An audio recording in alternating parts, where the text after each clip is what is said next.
What's up, everybody? This is Tell It How It Is, no filter. You have the honor of being with Hush, aka How You Stop 'Em, aka Voice of Reason, aka Unstoppable Hush, aka No Noise. This is episode 160.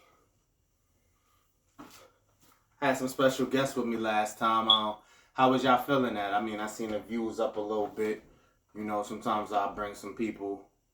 And that was a good subject. You know, the top MCs list, that can be talked about decades and centuries. And, you know, you can just really get lost in a convo like that. So everybody's opinion is valued. And, you know, your decision is your decision. The thing with us is our folks, our people, we're so stubborn because we feel like what we say is gold. So if the top 3 or top 5 isn't appealing to that particular person, they may really have an issue with what your top 3 to 5 is.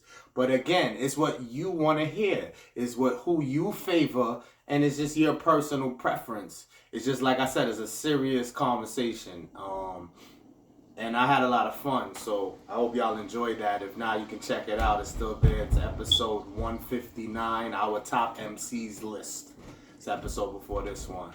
So, yeah, that was pretty good.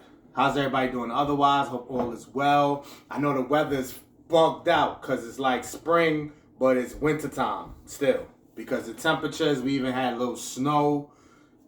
Where are we? Isn't it not about to be April? If not April? And the weather does what it wants. You know, you can check online. You know, your phone has the feature, or you can check actual news, but we're not really sure. You know, it could go either way. It's like a prediction always. So still bundle up. You still need your winter coats and sweaters and hoodies. You definitely still need that right now. It's definitely crazy. All right, sports world. I think preseason, spring training of baseball kicks off. You know, I'm not going to say sarcastically that had anything to do with the vaccination mandate. You know, now baseball's good, but they outside anyway, right? They play outside, so right. On that same note, Kyrie was allowed to play a first home game. It was against the Hornets. I think the Hornets won, though. So now Kyrie can play home and away. Baseball's kicking off. Got it. I've been paying attention, but this definitely got past me.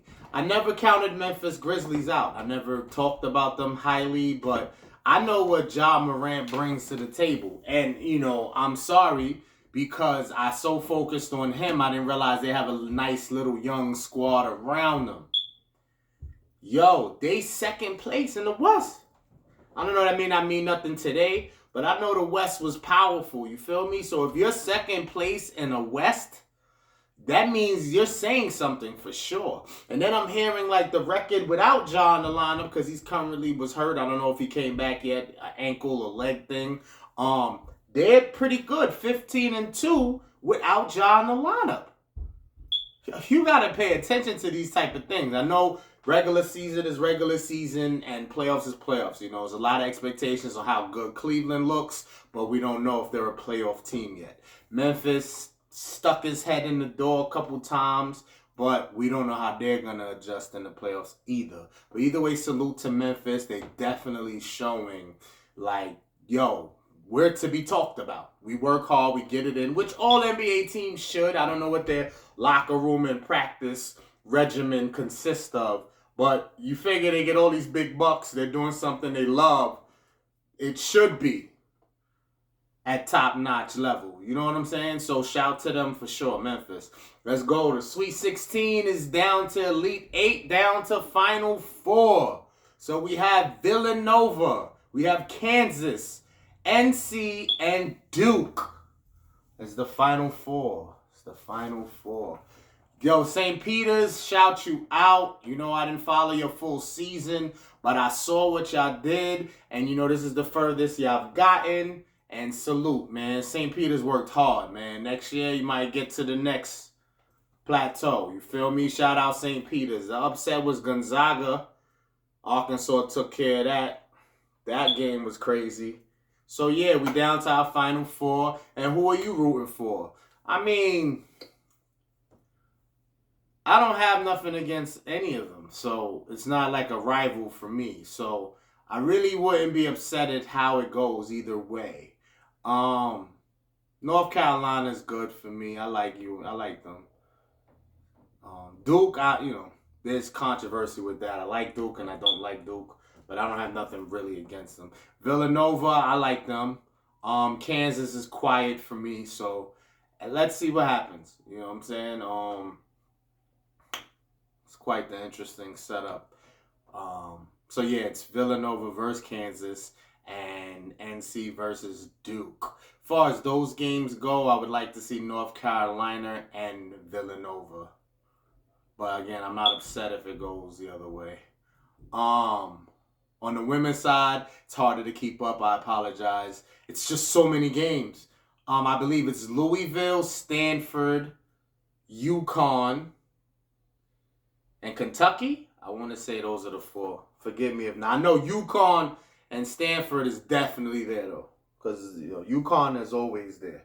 I believe the other two is Louisville and Kentucky. If Louisville is not Kentucky, whatever. Good luck to all finalists. Ball out. Everybody deserves a shot. I'm in the cusp of this thing. Otherwise, I really wouldn't talk about it. The whole Oscar awards. First of all, who watches the Oscars anymore? Somebody does. I won't badmouth who does. If the Oscars is your thing, hats off to you. I don't watch the Oscars. I probably never watched the Oscars. I've seen some of an Oscars, maybe. Anyway, so we have Chris Rock. We know the story. I'm not going to drag it out. Chris Rock cracked a joke about Jada Pinkett Smith.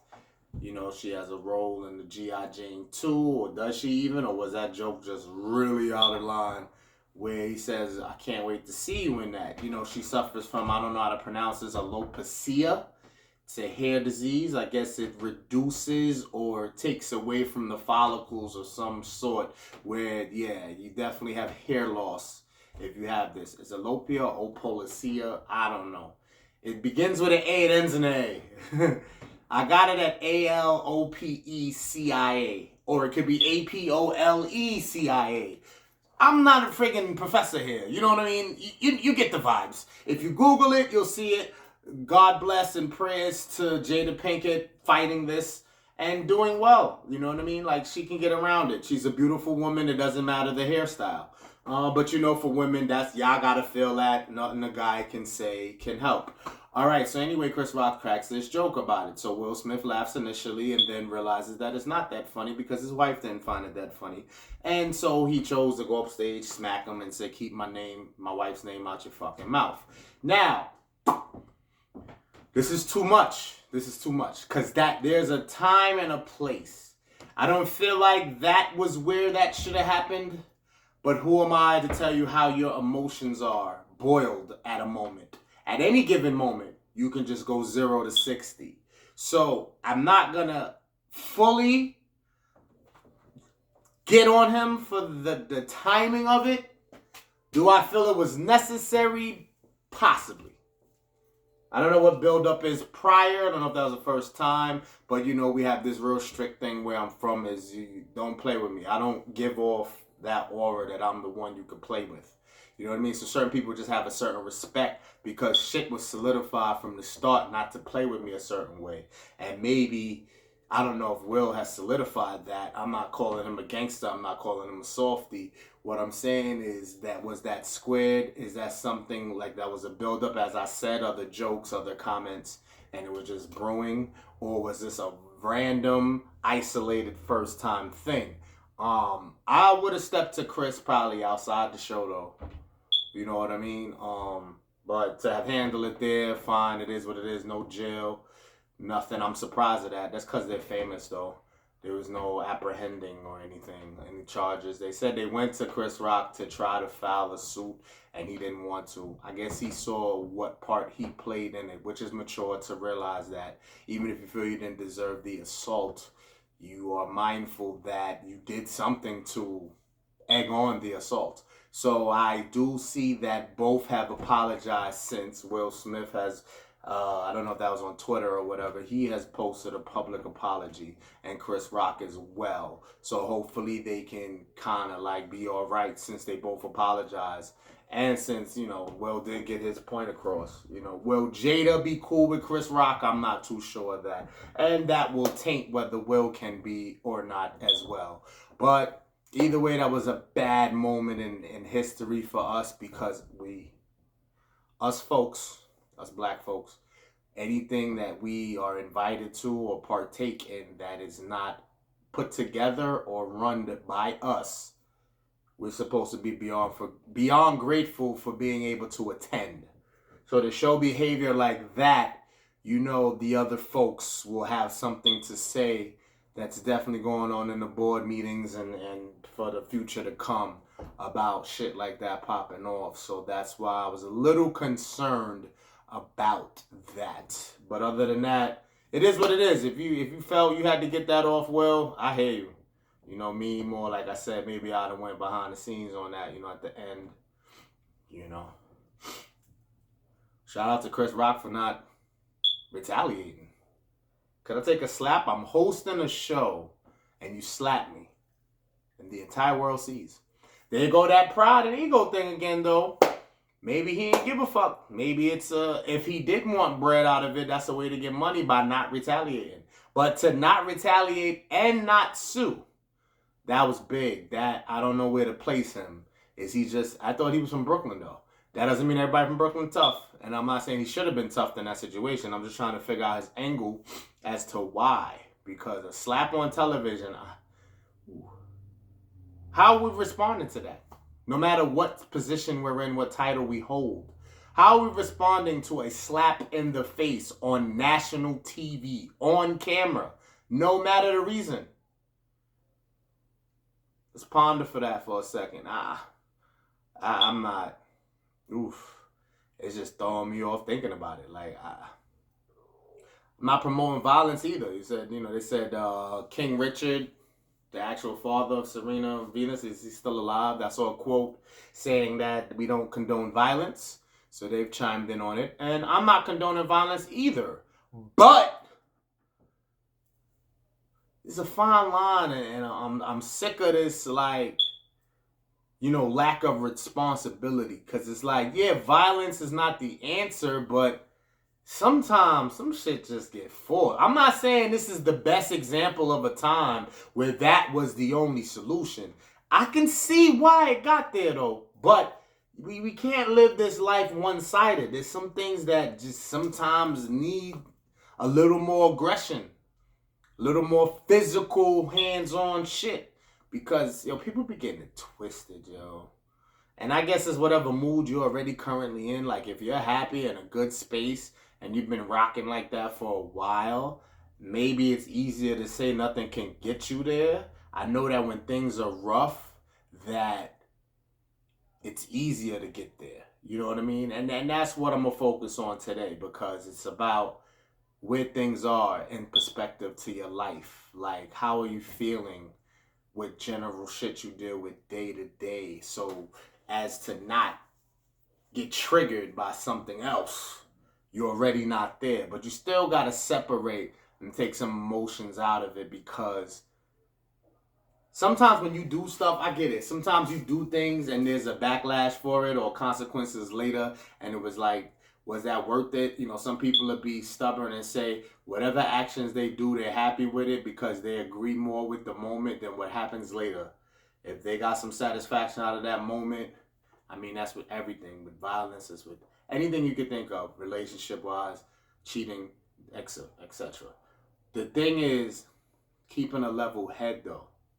So as I go in, I'm saying that obstacles, shit that you feel is a setback, shit that postpones shit that prevents you from doing other things you wanted to do because shit pops off. And that's life. And especially, I can't stress it enough, I've said it on many podcasts, many segments, that, with kids, it makes it even more. You know what I mean? By yourself, you still running the shit. You feel me? And it's a selfish kind of way because you figure if you don't have kids and you run into something, you can handle it accordingly no matter what without worrying about, damn, this decision can affect others. That might have a lot to do with the reason why people have or don't have kids. But I'm going to put it in the most majority vote that most have kids. So when shit is popping off that you're like, man, every time you kind of get your feet settled, you kind of get things handled, excuse me, you kind of, got things in some sort of control, little cushion, little breathing room, then boom, something else pops off. Yo, that can't be life. Like, don't think your entire life is this way. It's going to happen a lot. It's going to happen more times than you want it to. I feel you. One time is too many.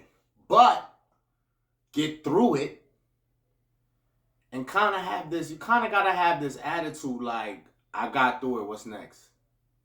Because I think a lot of your life, a lot of you getting to where you want to be, enjoying fruits of your labor, enjoying having just a long stretch of things being in order, things being where you can enjoy, where you can breathe, where you can relax. I think that's coming for everyone at some point. The thing is, we don't know the timing of it. We don't have control to see when that is. We just got to keep going till finally. Because when you do get the break, it's double rewarding because you've been busting your ass the whole time.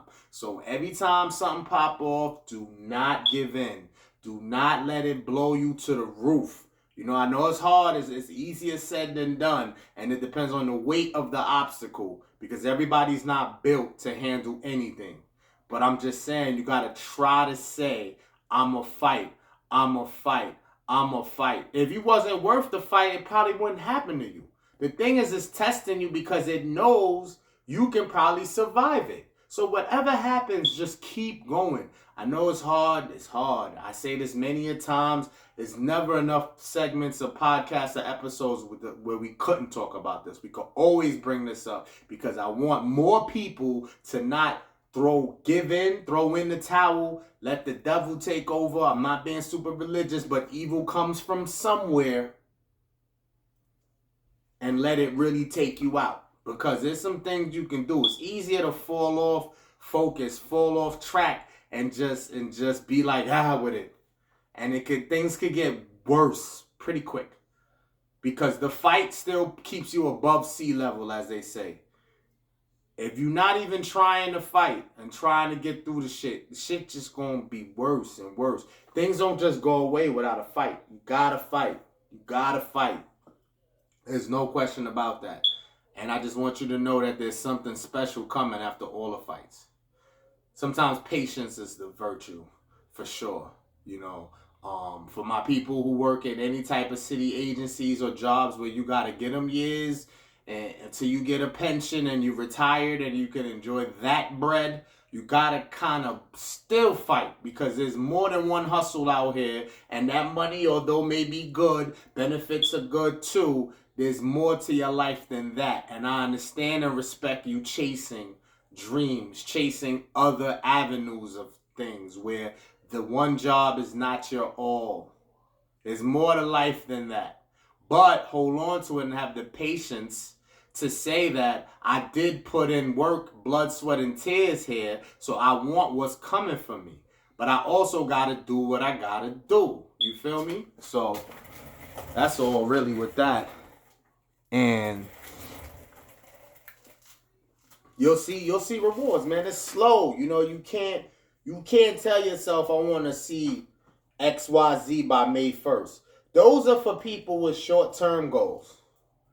People have long-term goals that try to put a date on it as well, but it ain't easy. So like your little short-term goals, and I don't mean to call them little like they're not significant. These are things you can try to put a date on and say, well, the simplest shit. Okay, I'm going on, not me per se. I'm going on a cruise or vacation in a month. I want to lose 5 pounds. Goals like this can be set where you put an exact date on it and work hard and go hard to get that. Life goals, it's harder. I want you to have that same energy though, as if it's a short term. That's the thing. And I think I spoke on this. The difference between short term goals and long term ones. The thing is, you should have strong energy for both.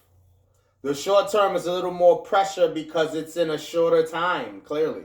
The long term goals, I don't want you to sleep and slack and feel like you do have all the time in the world because it's a longer stretch.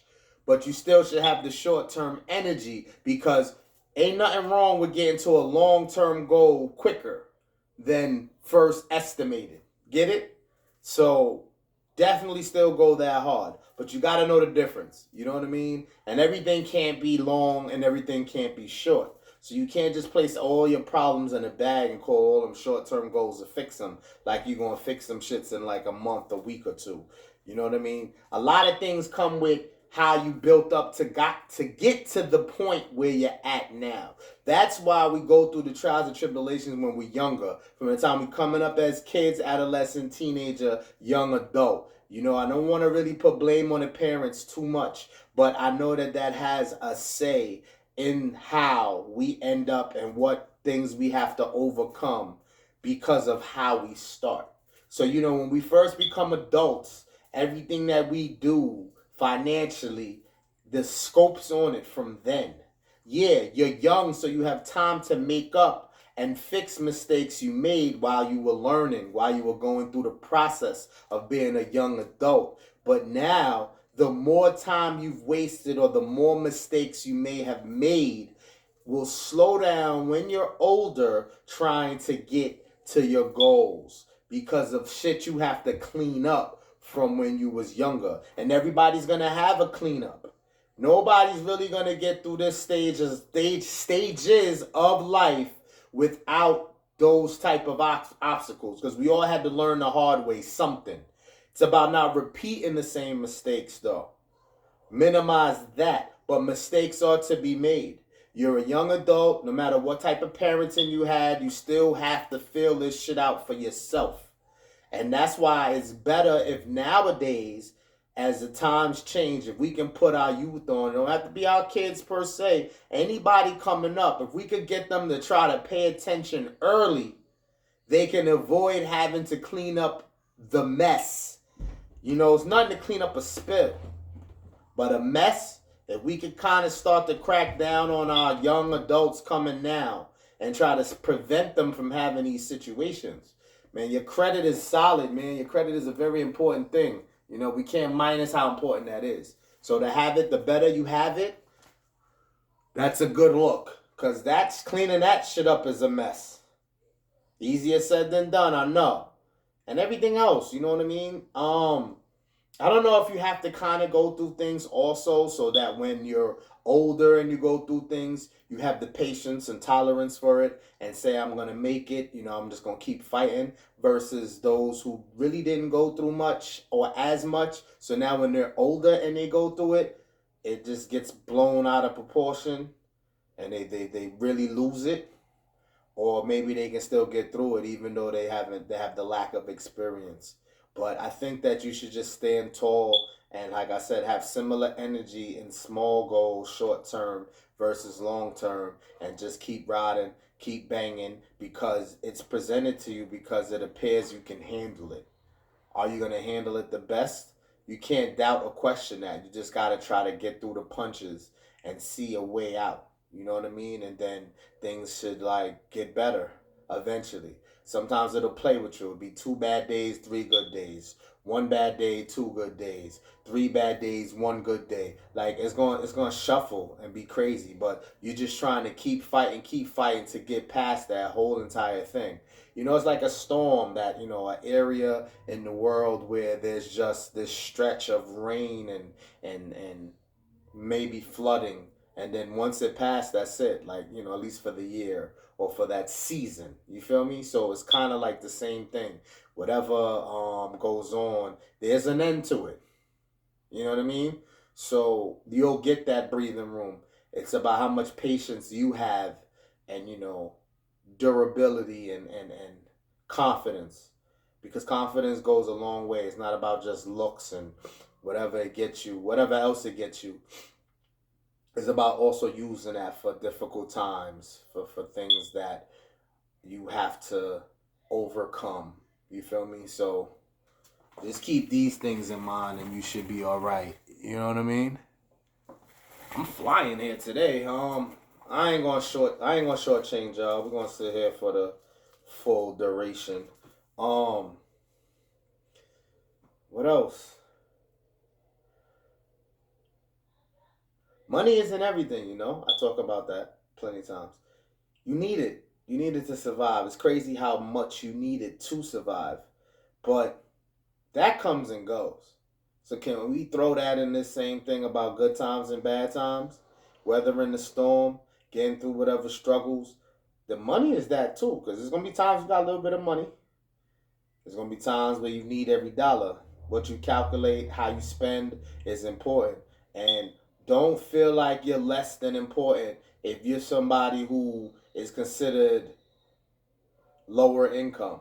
What do they call that? Lower class, middle class, rich. Everybody in all of those groups still got to calculate, still got to manage it to a certain level where they can't just run wild with it. So even when you're rich, how do you stay rich? Because it's so embarrassing, and I pray and I apologize for all those who've touched some real paper, but then now they don't have it. They've blown it. They got jerked on it. Whatever the reason is, where they at now. And that's cause they ain't weathered the storm. I'm sorry. They didn't handle it. And some is out of their hands. I won't call every case they could have done something better, but there are most of the cases you could have did something better.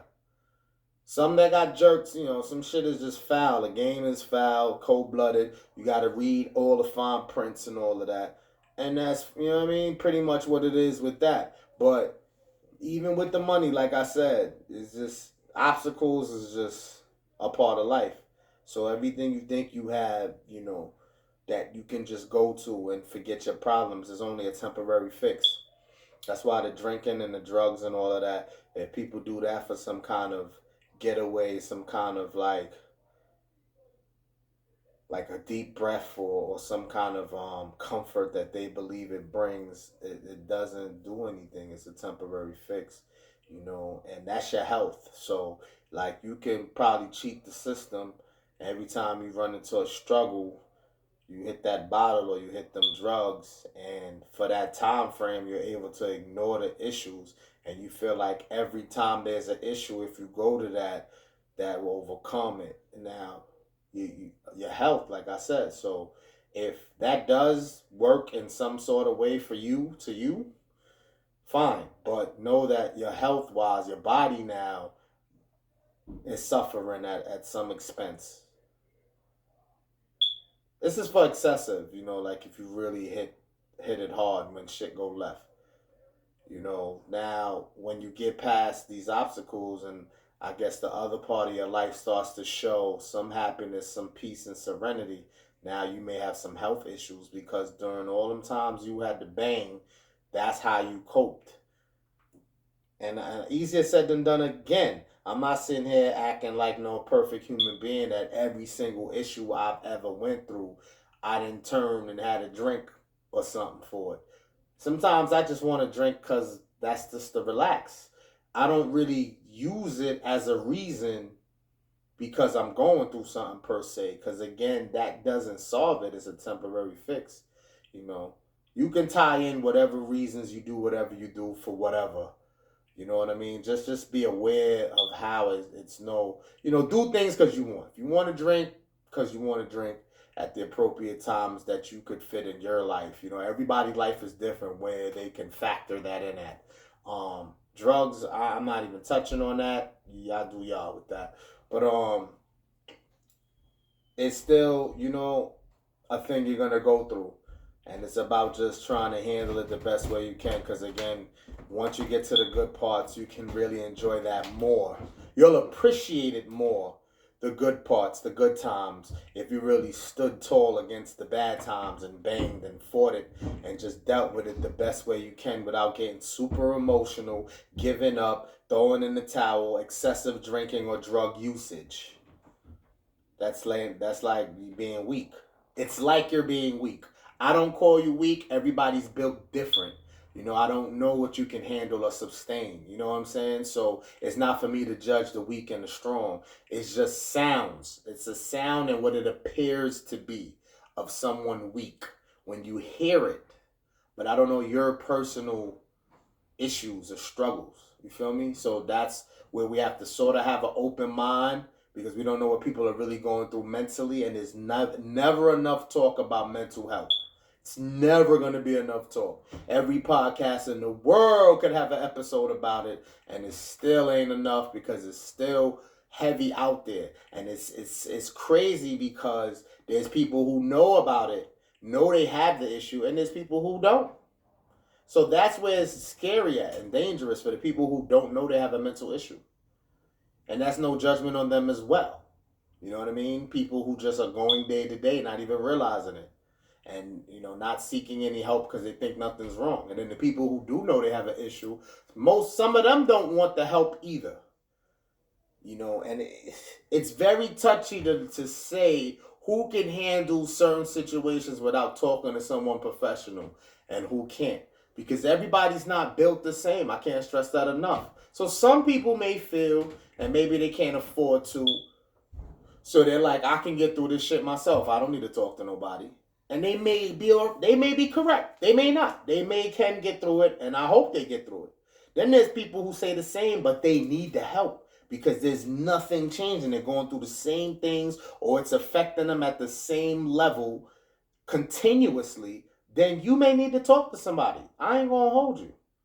You know what I mean? It's not a public announcement. You just go do it and handle it. And, you're worrying about judgment of others. You're trying to take care of self because at the end of the day, nobody's going to take care of you like you. I mean, if you got people in your corner, they can help too. But I'm just saying, the first step in helping yourself is helping yourself.